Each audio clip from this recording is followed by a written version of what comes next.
Katamis! Welcome to my vlog! So ngayon magluluto tayo ng tokwa baboy. Alam niyo rin ba yun? Tara, samahan niyo ako.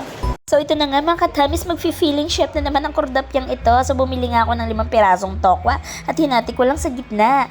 Tapos sinamahan ko na rin ng sibuyas at ng liquid seasoning. Wala kasi akong makitang liquid seasoning na nasa bote, so yung sachet na lang ang binili natin. So kaya yan, bumili din ako ng baboy na may taba. So halika na, hugasan na natin. A few moments later. So pagkatapos nating hugasan ng baboy, ilagay na natin sa kaldero kasi ilalaga ko yan bago ko siya iprito. So ayan, nagpitpit lang ako ng bawang dyan. Tapos nilagay na natin sa kaldero. Tapos pagkatapos, lagyan natin ng 1,000 pirasong paminta.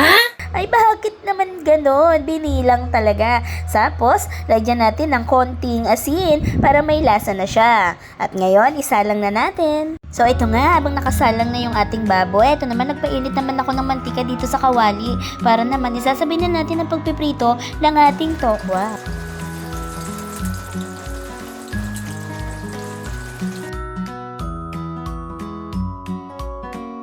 So ganito nga, pag ang itsura niya ay ganito na, hanguin na natin. At hiniwa ko na nga ng pa-cubes-cubes yan para bite size. At balikan naman natin yung nilalagan nating baboy. So ito na nga itsura niya. So maya-maya, ahunin na natin yan. At sa pinagprituhan ng tokwa, dyan ko na rin pinirito yung baboy. O ayun na nga.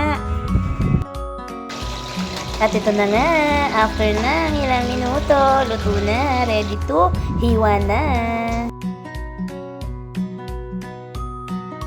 At at this point nga, hiniwa ko na rin ang sibuyas na ihalo natin mamaya, tsaka ang sili at ang kalamansi.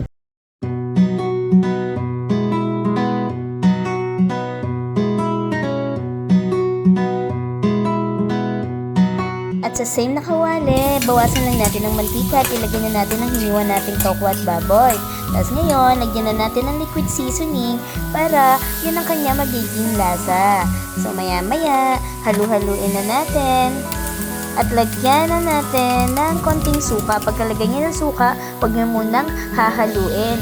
Let it simmer for at least 2 minutes. Oh my God! My nose is bleeding! Tapos lagyan din natin ng konting asukal para bumalanse yung lasa niya. Tapos, haluin na natin.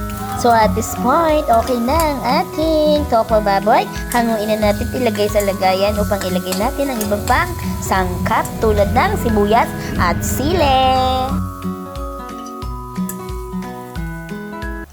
A few moments later. So po guys, ito po yung kikain natin.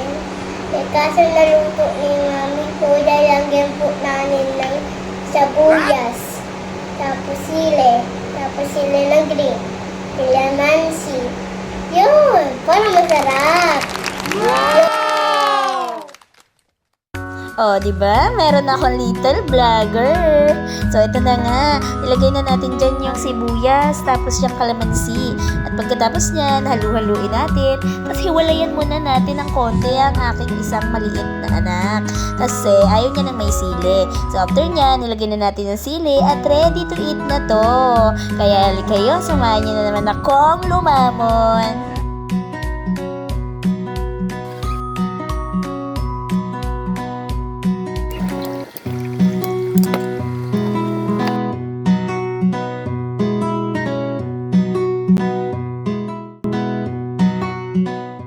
So, paano mga katamis? Kakain muna ang kordapyang ito at talagang gutom na gutom na. So, halina kayo, kain na tayo. Bye!